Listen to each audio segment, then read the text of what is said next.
Corona দুর্যোগে কোরবানিতে লোকসানের শঙ্কায় খামারিরা ভারতীয় গরু আসায় নিষেধাজ্ঞা বাস্তবায়নের পাশাপাশি লগ্নির সুরক্ষা দাবি। সংকটকালেও বৈদেশিক মুদ্রার রিজার্ভে বাংলাদেশের রেকর্ড ৩ সপ্তাহে যোগ হল $৮৬ কোটি। ইতিবাচক হিসেবে দেখছেন অর্থনীতিবিদরা। মহামারীর প্রভাবে বিশ্বজুড়ে কমতে যাচ্ছে প্রবৃদ্ধি আর বাণিজ্য। বাংলাদেশে সড়ক উন্নয়নে স্বল্প সুদে বিশ্বব্যাংকের ৪,২৫০ কোটি টাকা ঋণ। করোনা দুর্যোগে অনলাইনে জমজমাট আম বাণিজ্য, ব্যাঙের ছাতার মতো গজিয়ে উঠছে প্রতিষ্ঠান। প্ল্যাটফর্মের সঠিক ব্যবহারের তাগিদ। এবং সাগরে মাছ ধরা বন্ধ থাকায় দুশ্চিন্তায় কক্সবাজারের ১.৫ লক্ষাধিক জেলে। নিবন্ধিতরা সরকারি সহায়তার আওতায় এলেও অনিশ্চয়তায় বাকিরা।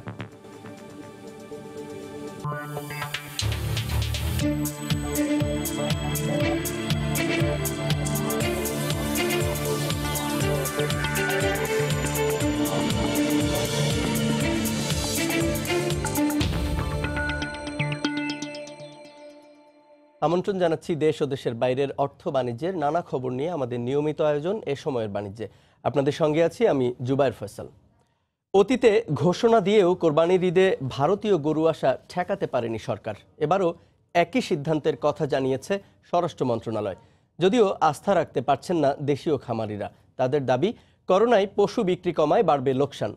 বাজার বিশ্লেষকরা বলছেন, সংকটে অভ্যন্তরীণ বিনিয়োগ ঝুঁকিমুক্ত রাখার স্বার্থেই কঠোর নজরদারি দরকার সীমান্তে। দেখুন আমার তৈরি করা একটি রিপোর্ট। বিজেপি সরকার ক্ষমতায় আসার পর থেকেই বাংলাদেশে ধারাবাহিকভাবে গরু রপ্তানি কমিয়েছে ভারত, আর এতেই বড়সড় পরিবর্তন আসে দেশীয় খামার ব্যবস্থায়। ২০১৬ সালের পর থেকে এ খাতে বিনিয়োগ হয়েছে আগের বছরগুলোর তুলনায় দ্বিগুণেরও বেশি। ২০১৯ সালে প্রথমবারের মতো কোরবানিতে ভারত থেকে গরু আসায় নিষেধাজ্ঞা দেয় সরকার। তারপরও ঠেকানো যায়নি চোরাকারবারি। খামারিদের লোকসান ঠেকাতে এবারটাই আরও কঠোর সরকার। যাতে দেশীয় পশু ন্যায্য দাম নিশ্চিত করা যায়, যার জন্য পার্শ্ববর্তী দেশ থেকে কোনো বিট খাটালের মাধ্যমে কোনো পশু বাংলাদেশে ঢোকার সুযোগ এবছর থাকছে না। যদিও এ সিদ্ধান্তের ওপর তেমন ভরসা করতে পারছেন না খামারিরা।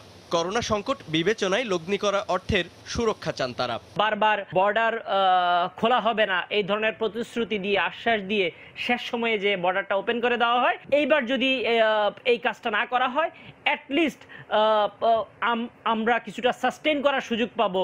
মাংসের জন্য যেসব গরু আসলে লালন পালন করা হয়তো সেসব গরু আমাদের অবিকৃত রয়ে গেছে। সরকারিভাবে আমদানি না হলেও কিছু কিছু চোরাই পথ আছে যে গরু ঢুকে পড়ে, সেই সব চোরাই পথগুলো আমাদেরকে চেক অ্যান্ড ব্যালেন্স রাখতে হবে।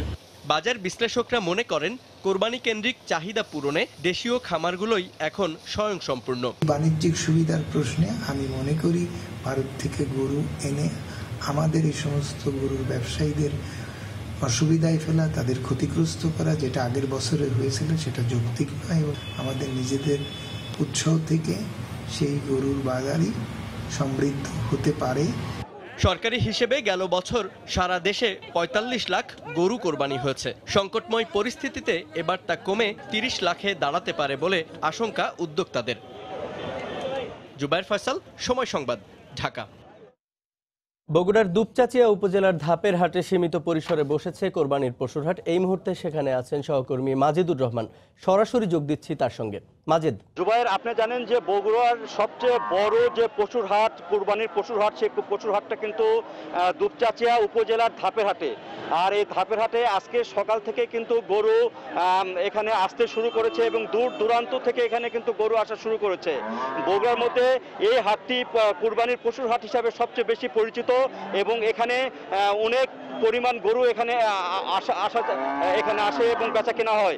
আজকে যেটি বলতে চাই সেটা হলো, এই করোনাকালে কিন্তু বগুড়ার এই পশুর হাটটিতে এখন পর্যন্ত কোনো সামাজিক যে দূরত্ব, শারীরিক যে দূরত্ব, এই দূরত্ব কোনো বালাই নাই। এখানে দূর দূরান্ত থেকে মানুষ আসছে, তারা পশু কেনা বেচা করছে এবং করোনা বলে যে একটা রোগ, একটা মহামারী আকার ধারণ করেছে, সে বিষয়টা যেন এখানে একদম অবহেলিত হয়ে রয়ে গেছে। আমার পিছনে যদি আপনারা দেখেন যে এখানে প্রচুর পরিমাণে এখানে গরু বেচাকেনা করছে এবং এখানে যে যারা গরু বেচাকেনা করছে তাদের মুখে মাস্ক পর্যন্ত বেশিরভাগ লোকের মাস্ক পর্যন্ত এখানে দেওয়া নেই। এখানে কিন্তু কোনো সামাজিক দূরত্ব এখানে বজায় রাখছে না, শারীরিক দূরত্ব বজায় রাখছে না। আর এখানে যেটি আমি প্রশাসনের সঙ্গে কথা বলেছি, তারা যেটি বলেছে যে এখানে পশুর হাটটি এখানে কোনো বাধ্যবাধকতা এখন পর্যন্ত তারা এখানে দেয়নি, এবং এখানে যেটি আপনার যারা এখানে ইজারা নিয়েছেন তাদের সাথে আমার কথা হয়েছে, তারা যেটি বলেছেন যে তারা এই যে করোনা কালীন সময়ে তারা 20টি যে হাটবার, সেই হাটবারে কিন্তু তারা হাট করতে পারে নাই। আর এই হাটটি যেটি তারা ইজারা নিয়েছেন প্রায় 8 কোটি টাকা ব্যয়ে তারা কিন্তু এই হাটটি ইজারা নিয়েছেন। তো এখানে যদি একটি হাট যদি তারা না করতে পারেন প্রায় তাদের 12 লাখ টাকার মতন ক্ষতি হয়ে যায়। সেক্ষেত্রে সরকারের কি নির্দেশনা আছে, সেই নির্দেশনা কিন্তু তারা এখন পর্যন্ত পাননি। ফলে তারা কিন্তু এই হাট লাগানোর ব্যাপারে উৎসাহী হয়েছেন এবং তারা কিন্তু এই হাট লাগিয়ে যাচ্ছেন। সেক্ষেত্রে সরকার থেকে যদি একটা নির্দিষ্ট যদি একটা নির্দেশনা থাকে তাহলে হয়তো এই পশুর হাটটা থেকে অনেকটা মানুষ বিরত থাকতে পারতো। তো এই ছিল আমার কাছে বগুড়ার দুপচাচিয়ার ধাপের হাট থেকে পশু হাটের সর্বশেষ। জুবায়ের। বগুড়া থেকে কোরবানির পশুর হাটের খবর জানাচ্ছিলেন সহকর্মী মাজেদুর রহমান। করোনা মহামারীর মধ্যে বৈদেশিক মুদ্রার রিজার্ভে রেকর্ড গড়ল বাংলাদেশ। কেন্দ্রীয় ব্যাংকের রিজার্ভ এখন 35.09 বিলিয়ন ডলার। মাত্র 3 সপ্তাহের ব্যবধানে যোগ হলো প্রায় 86 কোটি ডলার। সংকটকালীন আমদানি ব্যয় ও ঋণ পরিশোধের সক্ষমতা বিবেচনায় রিজার্ভ বৃদ্ধিকে খুবই ইতিবাচক বলছেন অর্থনীতিবিদরা। হরিপদ সাহার রিপোর্ট। রপ্তানি আয়, প্রবাসীদের রেমিটেন্স, বিদেশি ঋণ ও অনুদানে পাওয়া অর্থ থেকে আমদানি ব্যয় মেটানোর পর মূলত বৈদেশিক মুদ্রার রিজার্ভ হিসেব করা হয়। বুধবার যা দাঁড়িয়েছে 35.09 বিলিয়ন ডলার। টেলিফোনে এ তথ্য নিশ্চিত করেছেন বাংলাদেশ ব্যাংকের মুখপাত্র সিরাজুল ইসলাম। সাধারণত দেখা যাচ্ছে এই সময় তো ইম্পোর্টও কম, ইম্পোর্টে যে সেটেলমেন্টে যায় যে টাকাটা সেটাও তো আমাদের একটু কম যাচ্ছে। এই কারণে আবার অনেক সময় দেখা যায় মার্কেট থেকেও আমরা অনেক সময় ডলার কিনি। বিভিন্ন ব্যাংকগুলো তো লিমিট থাকে, ওই লিমিটের অতিরিক্ত যখন আসে তখন কিন্তু তারা বাংলাদেশ ব্যাংকে সারেন্ডার করতে হয়। এই বিভিন্ন সার্বিক অবস্থা মিলে এখন রেকর্ড পরিমাণ বাড়ছে। এর আগে চলতি মাসের 2 তারিখে বিদেশি মুদ্রার রিজার্ভ আগের সর্বোচ্চ 33.68 বিলিয়নের রেকর্ড ভেঙে দাঁড়ায় 34.23 বিলিয়ন ডলার। করোনা মহামারী মোকাবিলায় আন্তর্জাতিক বিভিন্ন সংস্থার ঋণ ও সহায়তা ছাড়ের অর্থও রিজার্ভ সমৃদ্ধ করেছে বলে মনে করেন এই অর্থনীতিবিদ। আমদানি ব্যয় কম হয়, ভ্রমণের জন্য ব্যয় কম হয় এবং বড় বড় প্রকল্পের জন্য বিভিন্ন দেশ থেকে যে প্রকল্পের ব্যয়ের জন্য যে ঋণ সহায়তা এসেছে এবং অন্যান্য যে ঋণগুলো এসেছে সেই মিলে কিন্তু আমাদের বৈদেশিক মুদ্রার রিজার্ভে আমরা দেখছি যে এখানে একটা বড় রকমের একটা শক্তিশালী অবস্থান আমাদের আছে, যেটা আসলে আমাদের মনিটারি পলিসি ম্যানেজমেন্টে আগামীতে সহায়তা হবে এবং এটা আমাদের অর্থনীতিকে শক্তিশালী করলো। চলতি বছর করোনা সংকটে অনেকটাই কমেছে প্রবাসীদের পাঠানো রেমিটেন্স। তবে ঈদ উপলক্ষে মে মাসে বেশ খানিকটা বেড়ে ছাড়িয়ে যায় 1.5 বিলিয়ন মার্কিন ডলার। হরিপদ সাহা, সময় সংবাদ, ঢাকা। ফেনীতে মহাসড়কের পাশের দোকানে ডাকাতিতে বাধা দেয় এক নৈশ প্রহরীকে শ্বাসরোধ করে হত্যা করেছে ডাকাত দল। এ সময় পুলিশের সঙ্গে গোলাগুলি ও গণপিটুনিতে মারা যায় ডাকাত দলের 3 সদস্য। গুলিবিদ্ধ অবস্থায় আটক করা একজনকে ভর্তি করা হয়েছে ফেনী সদর হাসপাতালে। ঘটনাস্থল থেকে বিস্তারিত জানাচ্ছেন আতিয়ার সজল।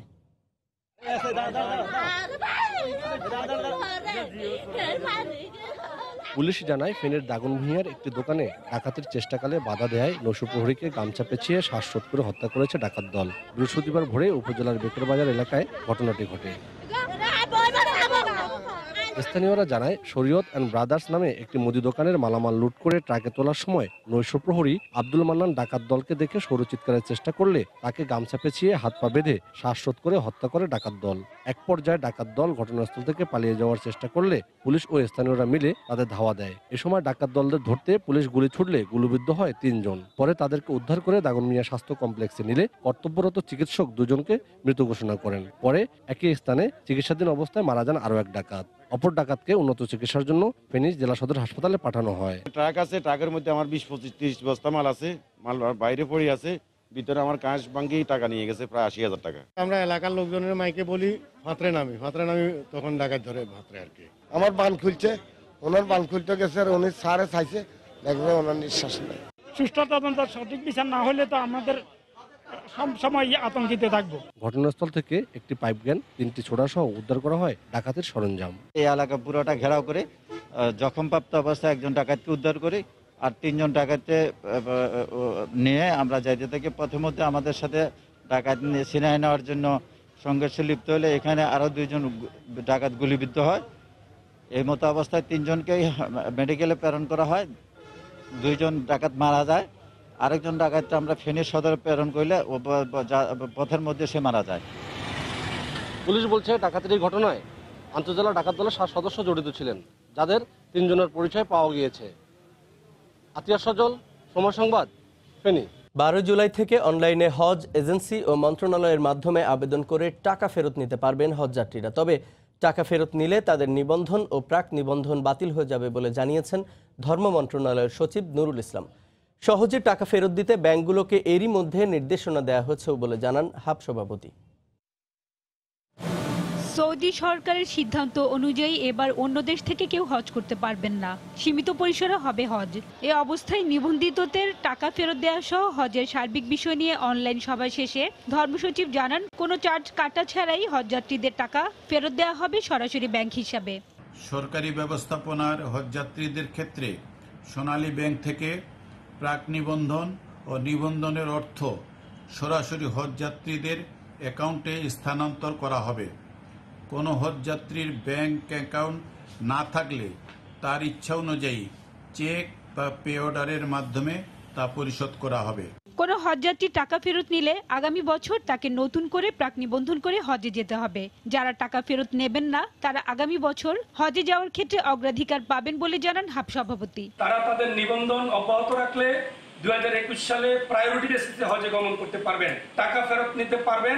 তবে তাদের নিবন্ধন এবং প্রাক নিবন্ধন বাতিল হবে। হজ যাত্রীদের টাকা ফেরত নিতে যাতে কোনো রকমের হ্যাসেল না হয়, ব্যাংকগুলিকে যথাযথ পদক্ষেপ নেওয়ার জন্য নির্দেশনা দেওয়া হয়েছে।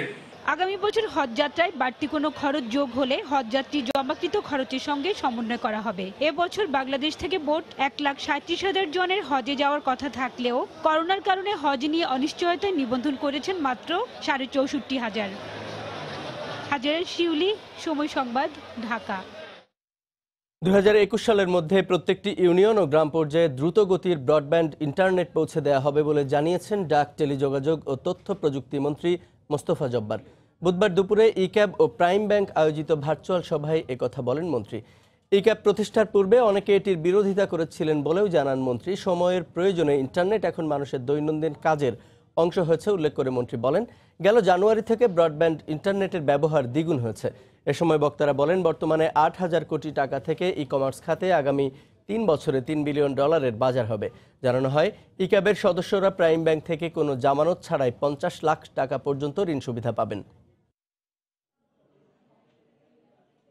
21 সালের মধ্যে বাংলাদেশের গ্রামান্তর পর্যন্ত এমন কোন ইউনিয়ন পর্যন্ত না থাকে যার মধ্যে আমরা খুব দ্রুত গতির ব্রডব্যান্ড দিতে না পারি। জানুয়ারি থেকে এই সময়কালের মধ্যে আমাদের ব্যান্ডউইথের ব্যবহারকে প্রায় দ্বিগুণ হতে দেখেছি। কোন ধরনের আপনি বিজনেস অথবা বিজনেস প্রসেস পাবেন না যার সাথে ডিজিটাল প্রযুক্তির সম্পর্ক থাকবে না। আমের ভরা মৌসুমে চলছে জমজমাট বিকিকিনি। করোনা সতর্কতায় এবছর বেশ জনপ্রিয় হয়েছে অনলাইনে আম বাণিজ্য। এ সুযোগে ব্যাঙের ছাতার মতো গজিয়েছে অনভিজ্ঞ উদ্যোক্তা আর লোক ঠকানো প্রতিষ্ঠান। তবে অনেক প্রতিষ্ঠান মোবাইল অ্যাপস ও ব্লগিংয়ের মাধ্যমে নিয়ম মেনেই করছে ব্যবসা। বিশ্লেষকদের মতে অনলাইন প্ল্যাটফর্মের সঠিক ব্যবহারে ঘুরে দাঁড়াতে পারে ক্ষুদ্র শিল্প। জেলা প্রশাসক জানান, উদ্যোক্তাদের নিয়ম মানাতে বাড়ানো হয়েছে তদারকি। আব্দুস সালামের ক্যামেরায় রাকিবুল হাসানের রিপোর্ট। রাজশাহী ও চাঁপাইনবাবগঞ্জে করোনার কারণে এবছর আম ব্যাপারীদের উপস্থিতি কম, ফলে এখনও বাগানগুলোতে মজুদ খিরসাপাত, ল্যাংড়া সহ হরেক জাতের আম। এসব আম বিক্রিতে জনপ্রিয়তা পেয়েছে সামাজিক যোগাযোগ মাধ্যমের পাশাপাশি অনলাইন প্ল্যাটফর্ম। আর সুযোগে মাথা চাড়া দিয়ে উঠেছে অনভিজ্ঞ ও অসাধু উদ্যোক্তারা। তাদের চটকদার প্রলোভনে প্রলুব্ধ হয়ে ভোক্তারা কিনছেন আকারে ছোট, অপুষ্ট ও পচা আম। ছবিতে তারা যা দেখিয়েছে এবং আমি যা পেয়েছি তার ভিতর অনেক পার্থক্য রয়েছে। আমের প্যাকেজিংটা এত খারাপ এবং আমগুলো এত খারাপ দিয়েছে যে আসলে আমি খুবই কষ্ট পেয়েছি আমগুলো দেখে। অবশ্য ভেজালের ভিড়ে গড়ে উঠেছে কিছু ভালো প্রতিষ্ঠানও। তারা মোবাইল অ্যাপসের মাধ্যমে বিক্রি করছে মানসম্পন্ন আম। এই যে ম্যাঙ্গো ই কমার্স অ্যাপ, যেটা বাংলাদেশে একেবারে প্রথম নতুন, এখানে গিয়ে সাধারণ মানুষ তারা পছন্দ মতন আমগুলো দেখে নিতে পারছে। কিউসির ভিতরে থাকে ছোট আম, ক্যাট আম, দাগি ধরা, তারপরে শিলা, তারপরে পচা, এগুলো সম্পূর্ণ বেছে 2 ক্যাটাগরি আমরা প্রিমিয়াম, স্ট্যান্ডার্ড, এই 2 ক্যাটাগরি আমটা আমরা সাইজ ডিফাইন করি। ভোক্তা যাতে তার পছন্দসই পণ্যটি হাতে পান সেটি নিশ্চিতে প্রতিষ্ঠানগুলোকে নজরদারিতে রাখার আহ্বান জানান বাজার বিশেষজ্ঞ ও ফল গবেষকরা।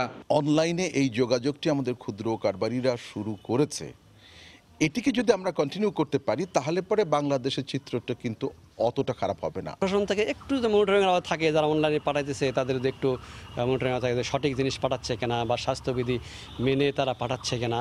আর ভোক্তার অধিকার নিশ্চিতে নজরদারি বাড়ানোর কথা জানায় জেলা প্রশাসন। তাদের উপর মনিটরিংটা বাড়ানোর জন্য আমরা বাড়িয়ে দেব, তবে 2-1টা অভিযোগ যদি কেউ করে থাকেন তাহলে আমাদের জন্য কাজ করা খুব সুবিধা হবে। কৃষি বিভাগের তথ্য অনুযায়ী এবছর রাজশাহী ও চাঁপাইনবাবগঞ্জ জেলায় 4,60,000 মেট্রিক টন আমের উৎপাদন লক্ষ্যমাত্রা নির্ধারণ করা হয়েছে, যার বাজার মূল্য প্রায় 2200 কোটি টাকা। রাকিবুল হাসান, সময় সংবাদ, রাজশাহী।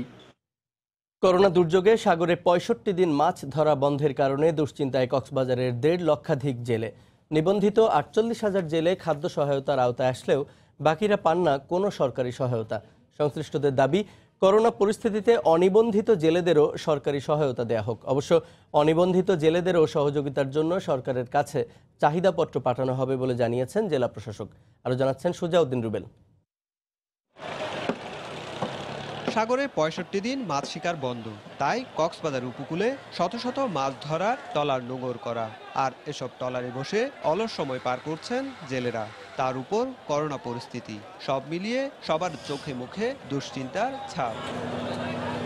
অনেকে নিবন্ধিত জেলে নন, তাই পান না সরকারি খাদ্য সহায়তা। আবার যাদের জেলে কার্ড রয়েছে তাদের অনেকের অভিযোগ খাদ্য সহায়তা পাচ্ছেন না। তার উপর নতুন করে যুক্ত হয়েছে করোনা পরিস্থিতি। 16 বছরের মধ্যে কোনো জেলে কার্ড পাইনি। গত বছরও পাইনি, এবছরও পাবো কিনা সেটা আমি জানি না। মাঝি অথবা কোনো স্টাফ 10 কেজি চাউল পেয়েছে অথবা সরকারের থেকে 10টা টাকা পেয়েছি, এটা আমি কোনো সময় শুনিনি। নিবন্ধিত না হওয়ায় জেলার প্রায় 1.5 লক্ষাধিক জেলে সরকারি খাদ্য সহায়তা পান না বলে দাবি মৎস্য ব্যবসায়ী ঐক্য পরিষদের এ নেতার। একদিকে করোনা, আরেকদিকে 65 দিন বন্ধ, সব মিলে জেলেদের হাহাকার সৃষ্টি হবে। অবশ্য জেলা প্রশাসক জানালেন, অনিবন্ধিত জেলেরাও যাতে সরকারি সহায়তা পায় তার জন্য সরকারের কাছে চাহিদাপত্র পাঠানো হবে। গত বছর আমরা বিভিন্ন এনজিওর মাধ্যমে তাদেরকে সহায়তা করার চেষ্টা করেছিলাম, এবারও আমাদের সে চেষ্টা অব্যাহত থাকবে, কিন্তু সরকারের কাছে আমরা পুরো চাহিদা দিয়ে রাখবো যাতে তাদেরকেও সহযোগিতা করে। কক্সবাজারের 8টি উপজেলায় ছোট বড় মাছ ধরার ট্রলার রয়েছে 10,000-এর বেশি। এসব ট্রলারে 2 লক্ষাধিক জেলে সাগরে মাছ শিকার করেন। সুজাউদ্দিন রুবেল, সময় সংবাদ, কক্সবাজার।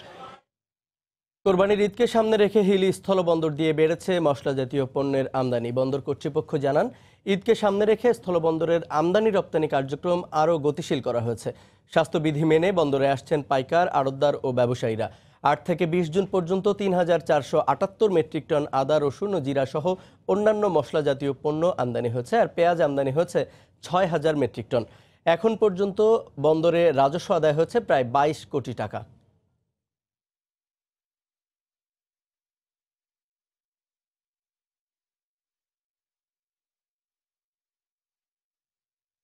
এই মুহূর্তে হিল স্থলবন্দরে আছেন সহকর্মী শফিকুল ইসলাম শফিক। আরো খবর জানতে সরাসরি যোগ দিচ্ছি তার সঙ্গে। শফিক। ধন্যবাদ জুবাইর। কুরবানি ঈদকে সামনে রেখে প্রতি বছরও মশলা আমদানি হয়ে থাকে, ঠিক এবারও ঈদের আগে এখানে মশলা আমদানি শুরু হয়েছে। জমে উঠছে এখানকার বাজারঘাট, জমে হচ্ছে দেশের বিভিন্ন স্থান থেকে এখানে পাইকাররা আসছেন, এখানে পণ্য তারা কিনে নিয়ে যাচ্ছেন। এখানে আপনাকে বর্তমানে হিলস্থল বন্দর দিয়ে বাদাম, জিরা, আদা সহ বিভিন্ন মশলা পণ্য কিন্তু এখানে আমদানি বৃদ্ধি পেয়েছে, সেই সাথে কিন্তু সরকারি কিন্তু রাজস্ব বৃদ্ধি পেয়েছে। আমরা দেখেছি যে বন্দর দীর্ঘ সময় বন্দর পর যে 13 কর্মদিবসে আমরা একটা হিসাব করে দেখেছি, কাস্টমারদেরকে জানিয়েছেন যে বর্তমানে 3,478 মেট্রিক টন এসব মশলাজাত কিন্তু আমদানি হয়েছে, যা থেকে সরকার রাজস্ব পেয়েছে 21,60,92,000 টাকা কিন্তু রাজস্ব পেয়েছে। এছাড়াও কিন্তু হিল স্থল বন্দর দিয়ে বর্তমানে মশলাজাতের মধ্যে পেঁয়াজ আমদানি হচ্ছে। বর্তমানে পেঁয়াজ আমদানি থেকে এখানে বর্তমানে তার রাজস্ব পেয়েছে প্রায় 60 লক্ষ, এখানে এখান থেকে প্রায় 92 লক্ষ টাকা কিন্তু এখান থেকে রাজস্ব পেয়েছে। আমরা দেখেছি বর্তমানে যে যত দিন যাচ্ছে এখানে কিন্তু আমদানি বৃদ্ধি পাচ্ছে। আমি আমদানিকারকদের সাথে কথা বলেছি, আমদানিকারকরা যেমনটা বলছেন যেহেতু চাহিদা আছে আমদানি বৃদ্ধি পাচ্ছে, এবং আজকেও আমরা দেখেছি যে বিভিন্ন দূর দূরান্ত থেকে এখানে পাইকারি আসছেন, সে পাইকারি কিন্তু এখানে পণ্য কিনছেন। আমরা এখানে পেঁয়াজের আড়তগুলিতে এখানে দেখেছি পেঁয়াজের আড়তগুলিতে বিভিন্ন দূর দূরান্ত থেকে পাইকারি আসছেন এখানে এবং তারা পেঁয়াজ কিনছেন এখানে। এই হিলিস্থল বন্দরে বর্তমানে জমে উঠছে হিলিস্থল বন্দরে এই মৎস্যজাত পণ্য কেনা বেচা। জুবাই, হিলিস্থল বন্দর থেকে ছিল আমার কাছে সর্বশেষ খবর। ওয়ালটন রেফ্রিজারেটর কিনে লাখপতি হলেন গাজীপুরের দর্জি ওয়াজেদ। ওয়ালটন জানায় জমানো টাকায় চন্দ্রার হাজি ইলেকট্রনিক্স থেকে ফ্রিজ কিনেন তিনি। এরপর মোবাইল নম্বর দিয়ে রেজিস্ট্রেশন করে জিতে নেন 10 লাখ টাকা। মঙ্গলবার ওয়াজেদ মিয়ার হাতে চেক তুলে দেয় প্রতিষ্ঠানটি। এ সময় ওয়ালটনের নির্বাহী পরিচালক ইউসুফ আলী সহ প্রতিষ্ঠানটির ঊর্ধ্বতন কর্মকর্তারা উপস্থিত ছিলেন। ডিজিটাল ক্যাম্পেইন অফারে পুরস্কার জেতার এই সুযোগ বহাল থাকছে ঈদুল আজহা পর্যন্ত।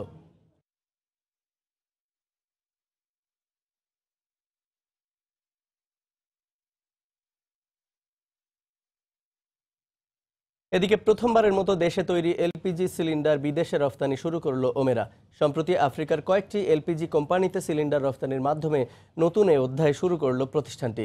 ধীরে ধীরে বিশ্বের অন্যান্য দেশেও চাহিদার ভিত্তিতে এলপিজি সিলিন্ডার রফতানি করার পরিকল্পনার কথা জানান ওমেরার পরিচালক আজম জে চৌধুরী। 2015 সাল থেকে বাংলাদেশে গুণগত মান বজায় রেখে এলপিজি বাজারজাত করে আসছে ওমেরা।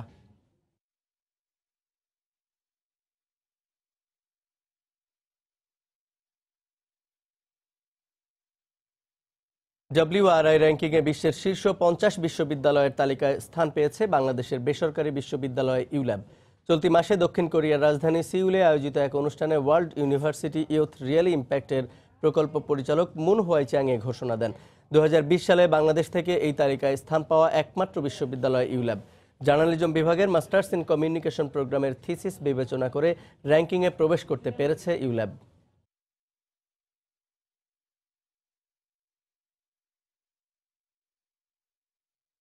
পুঁজিবাজারের তালিকাভুক্ত যমুনা ব্যাংক লিমিটেডের 400 কোটি টাকার পারপেচুয়াল বন্ড অনুমোদন করেছে Bangladesh securities and exchange commission. 11 থেকে 14% কুপন রেটে এই বন্ড সরকারি আর্থিক প্রতিষ্ঠান, মিউচুয়াল ফান্ড, বিমা সহ অন্যান্য বিনিয়োগকারীদের কাছে প্রাইভেট প্লেসমেন্টের মাধ্যমে বিক্রি করা হবে। যমুনা ব্যাংকের ব্যবস্থাপনা পরিচালক মির্জা ইলিয়াস উদ্দিন জানিয়েছেন, বন্ড ইস্যুর মাধ্যমে উত্তোলন করা অর্থ মূলধন ভিত্তি শক্তিশালী করার কাজে ব্যবহার করবেন তারা। এই বন্ডের ট্রাস্টি হিসেবে কাজ করছে আইডিএলসি ইনভেস্টমেন্টস লিমিটেড।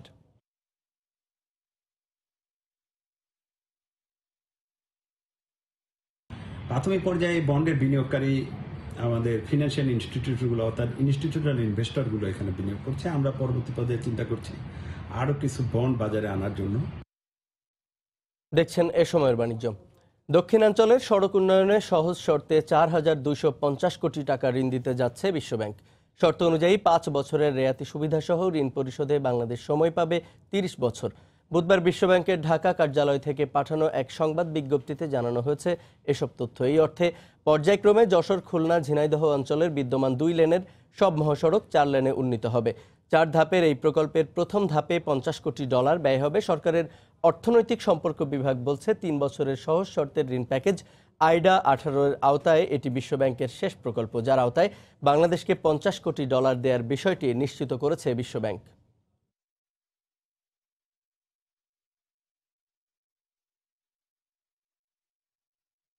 করোনা মহামারীর কারণে চলতি বছর বিশ্বের আর্থিক প্রবৃদ্ধি প্রায় 5% পর্যন্ত কমার পূর্বাভাস দিয়েছে আন্তর্জাতিক মুদ্রা তহবিল। আর বিশ্ব বাণিজ্য সংস্থা মনে করে বৈশ্বিক বাণিজ্য কমবে 18.5%।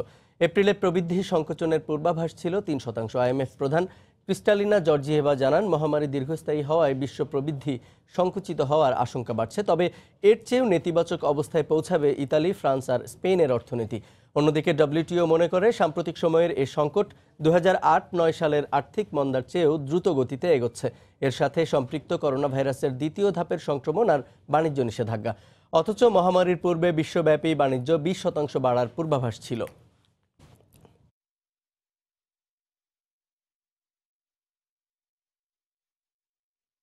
এবার জানাবো দেশের প্রধান পুঁজিবাজার ঢাকা স্টক এক্সচেঞ্জের লেনদেন পরিস্থিতির খবর। চলে যাচ্ছে ডিএসইর অফিসিয়াল ওয়েবসাইটে।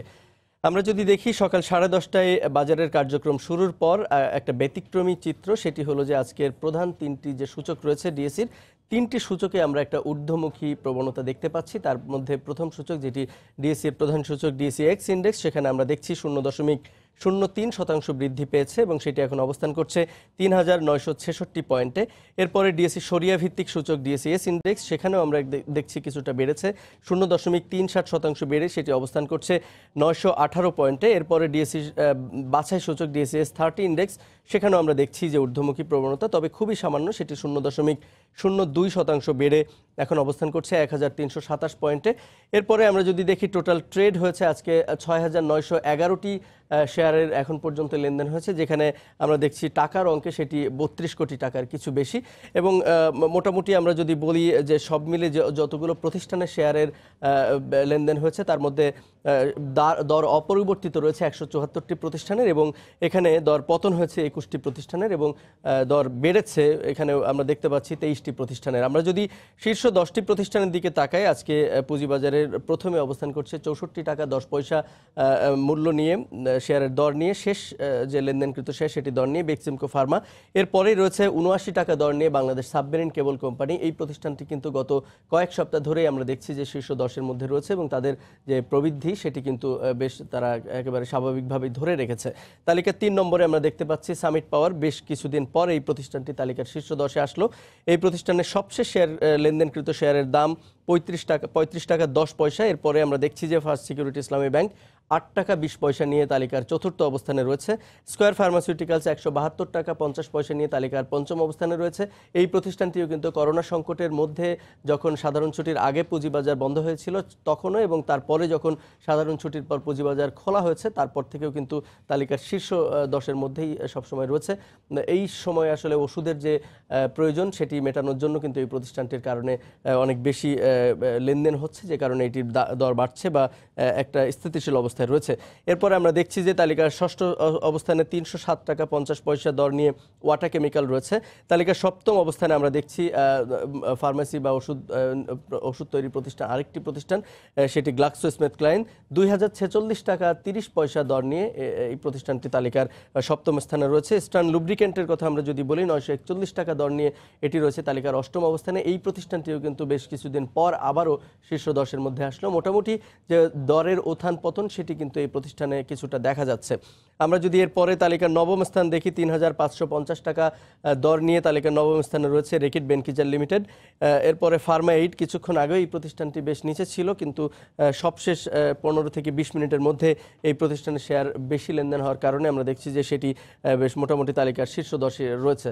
মোটামুটি আমরা যেটি দেখতে পাচ্ছি করোনা সংকটের শুরু থেকে এ পর্যন্ত যে ফার্মাসিউটিক্যালস কোম্পানিগুলোর ভালো একটি প্রবৃদ্ধি এবং পোশাক শিল্পের সাথে জড়িত যে প্রতিষ্ঠানগুলো সেটি কিন্তু প্রবৃদ্ধি কিছুটা কম দেখা যাচ্ছে এবং তালিকার শীর্ষের দিকেও তাদের অবস্থান আমরা খুব একটা দেখতে পাচ্ছি না। সব মিলে পুঁজিবাজারের আজকে সকালের অবস্থায় একটু ইতিবাচক ধারণা হয়তো বিনিয়োগকারীরা পেতে পারেন। তো আমার কাছে ডিএসসির অফিসিয়াল ওয়েবসাইট থেকেই ছিল সবশেষ। এ পর্যায়ে শীর্ষ সংবাদগুলো জানিয়ে দিচ্ছি আরেকবার। করোনা দুর্যোগে কোরবানিতে লোকসানের শঙ্কায় খামারিরা, ভারতীয় গরু আসায় নিষেধাজ্ঞা বাস্তবায়নের পাশাপাশি লগ্নির সুরক্ষা দাবি। সংকটকালেও বৈদেশিক মুদ্রার রিজার্ভে বাংলাদেশের রেকর্ড, 3 সপ্তাহে যোগ হলো 86 কোটি ডলার। ইতিবাচক হিসেবে দেখছেন অর্থনীতিবিদরা। মহামারীর প্রভাবে বিশ্বজুড়ে কমতে যাচ্ছে প্রবৃদ্ধি আর বাণিজ্য। বাংলাদেশে সড়ক উন্নয়নে স্বল্প সুদে বিশ্বব্যাংকের 4,250 কোটি টাকা ঋণ। করোনা দুর্যোগে অনলাইনে জমজমাট আম বাণিজ্য, ব্যাঙের ছাতার মতো গজিয়ে উঠছে প্রতিষ্ঠান, প্ল্যাটফর্মের সঠিক ব্যবহারের তাগিদ।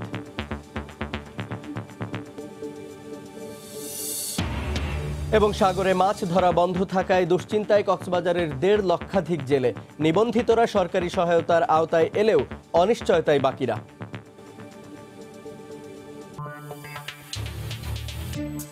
এই ছিল এ সময়ের বাণিজ্যে। যে কোনো খবর পেতে ভিজিট করুন সময়নিউজ.tv। আপনার মোবাইলে সময় সংবাদ দেখতে সব খবর পেতে ডাউনলোড করুন সময় অ্যাপ। সঙ্গে থাকুন সময়।